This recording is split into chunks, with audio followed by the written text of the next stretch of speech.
that seems to me typical of again, museums now, is that iceberg kind of idea that you only ever get this tiny glimpse, and how you access all of the rest of the collection ever. You know, how can you get into 70,000 prints, and even just archiving them, even searching them on the web seems daunting. Yeah, and that kind of makes me think of, I mean, at the moment the museum's collecting existing objects from an existing world, but if you start to consider possible worlds, and that problem just multiplies.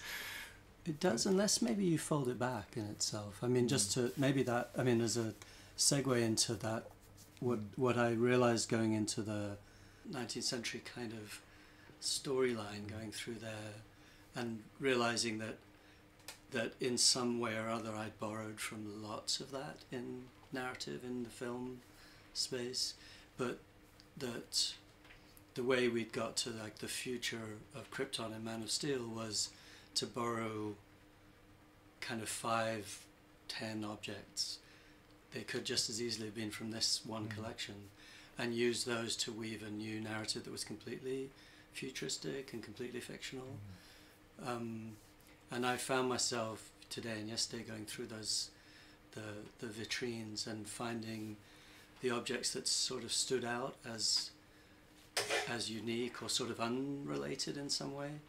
So those two thoughts together seemed to me that you could actually, rather than necessarily creating new objects, actually go back and find kind of future narratives out of just re-threading, re-networking from this sort of vast collection. And maybe that's a way that you could drill down into like the lemon and the crazy no-headed guy print, and try and almost, like for me the way I work in film is that I let those juxtapositions kind of in a surreal kind of exquisite corpse kind of way just trigger new ideas.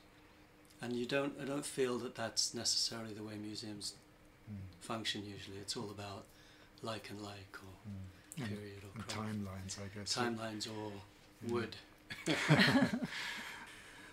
I guess when I see some of those objects, I kind of want to flip them from the past into an imaginary future. And when we saw, for example, that Baroque table centerpiece, I couldn't help but wonder what a contemporary one would be about, but also what an imaginary one could tell us about a yet-to-exist society. And I'm sort of really interested in how a museum like the MAK can not just show us the existing world, but also talk about possible worlds, and especially in relation to technology, using perhaps fictional objects.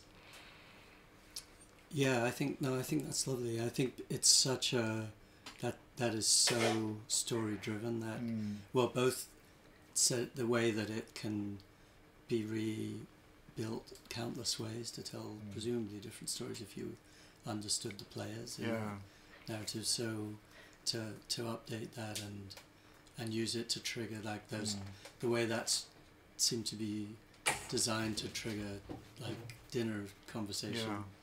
To have it actually function as something to trigger dialogue in a much bigger sense. You almost need to see a gathering of people around that table in some ways to see the dynamics of what happens on it and the kinds of conversations that occur around it. So, you know, I don't know, time where you start to, maybe there is a way in which you can set up events, events that then are left behind and you get the remnants of them, and then another event. Because I think in some ways that piece is about how certain elements change and how certain people are brought into that table to generate certain discussions. So if you were discussing something about a future technology, about GM production or something within the genetics debate, and you had scientists and biologists sitting around having dinner with artists and designers around that kind of table, it would be quite, and then the pieces in the middle were sort of triggering certain ideas that were being currently discussed. It would be quite an amazing sort of timepiece to have. And then even the dinner and what you ate and I suppose that's the thing. The collection suggests new typologies. You know, when we think of, like for example, on our United Micro Kingdoms project, we focused on transport as the main kind of carrier of meaning and storytelling. But when you come to a place like this, you start to see all these other kinds of object categories that are ripe to be kind of subverted or translated into contemporary formats. I think I find that very exciting. It's not just about a chair or a computer or clothing, but these completely different ensembles of objects that maybe existed 400 years ago and we just don't have anymore. So do you think there's a way then of sort of pushing out into future, like almost to imagine that table, that dinner party in 20 years' time, and find the objects that you would need to find the kind of linkages between the people. So sort of set up a complete fiction that's to do with essentially a dinner party of sciences and arts that are yet to exist, for example. To kind of imagine those and then imagine the objects that would stimulate a dialogue, assuming the dysfunction and tension that would still exist between all these different disciplines. What would you need to take like the genetic conversation into like a future world, take good or bad versions of that? I mean, I like a lot that these are a lot of individual pieces that presumably in different combinations in that Baroque setting would have meant completely different things. And to do the same thing in a completely fictional world setting, build out a narrative that includes what all the roles are, etc., and then kind of build a typology of objects that would be designed to be a language almost. It's kind of, I think something like that. It's like taking the skills that the visitor to the museum has at the moment when they're interpreting these objects, but inviting them to interpret a kind of possible future through a reflection of the objects we already find in the museum. So I always wonder, why does it have to stop at the present? Why can't a collection in the Museum of Applied Art extend into an imaginary future and facilitate those kinds of discussions? I mean, it's kind of like, maybe it's even a repository of dreams or something. It's kind of what could be, rather than just what has been or what is. Or the hopes of a society, where a society wants to go. And its fears. I mean, these do happen, I guess, in trade fairs and science museums, but when you bring them into a context like the MAK, where it's so culturally orientated, something very different could start to emerge out of thinking about the future or alternatives. I'm curious, something you were saying earlier about the text, about the narrative that is text-based only, and whether that, knowing that when you read a book that leaves room for the imagination, at what point does it fall short? What could what's wrong with a museum that's just text without the object, perhaps? I guess that's what we're kind of hinting at in our exhibit for this show. I guess we're starting with the question, can a museum exhibit possible objects that belong to possible worlds or imaginary worlds? Alternative worlds. And literature seemed like a really interesting starting point because of that contrast with the tangibility of the normal exhibits. And so we looked through many, many different books trying to see where writers had invented products or objects that communicated very different values from our own. And we're hoping to present those descriptions in the show, but what's nice is they come with the context. So you might start by zooming in on reading a description of a motor, for example, but then you kind of, your attention spreads into the narrative around where the motor is featuring, into the society and the empathy, the motivations, the characters. But equally, I think, because we were very super conscious that this is a museum full of objects. So if you were to introduce another element on top of the existing objects that you're already seeing on an imaginary side, how can the imaginary that doesn't exist sit next to all the other tangible stuff? So in the same way that we went around the museum today and we're starting to sort of think about these other layers that could sit on top, imaginary layers, I guess that was one of the other things that we had in our minds. Was there a play between a sort of a narrative that's in the mind, that they're being triggered by the things you're seeing, but is a totally different narrative than the one that's being sort of given to you? So I think one of the other things we wanted to do was question what are exhibits. If genetics, for example, is going to allow people to design animals in new ways, do those animals then become products and cultural artifacts, and should they also be collected and exhibited?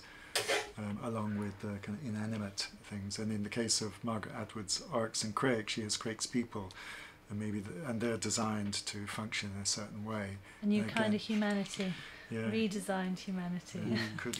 I think in our case, in the course we're involved with at the RCA, there's a sort of a two-way relationship to local museums. I mean, one is going to interpret the objects and see in a way how very different values and systems historically have led to very different material culture, and how it's still possible to continue to change things in a way, and also by starting with changed objects hint at the changed worlds that might follow. But also a lot of our students are very orientated towards sparking discussions around the impacts of technology, and the museum's a very natural place to try and spark those kinds of debates and discussions. So we find ourselves working a lot with museums to bring the work into a public context, whether it's science orientated or more critical work. So our experience has been quite positive, but I know that there's another debate goes on about whether museums are in fact even accessible to large parts of society, and whether that you could go much further bringing these ideas beyond museums into other kinds of areas within the public. If you could go back to the museum as a stimulant for new thinking, I wonder if that idea of looking at a kind of future lens on the existing museum would help you also get back to the museum's role in educating people about systems that either existed or could or were kind of a contemporary system of working in an interdisciplinary way, as an example of how to kind of connect the dots between these sort of siloed spaces that we find ourselves in now. That sorry, I was losing my thread. No, I was following it. Yes.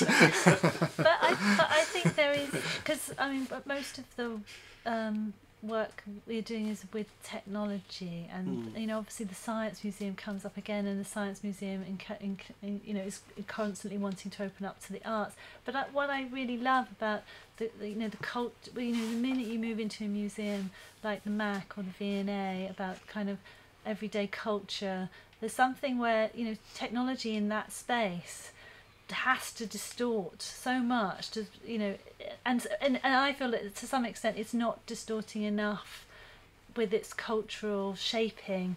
It's being driven a lot more by the sort of efficiency and sort of the market system that's not labeling it to be inhabited by people in a rich cultural kind of way.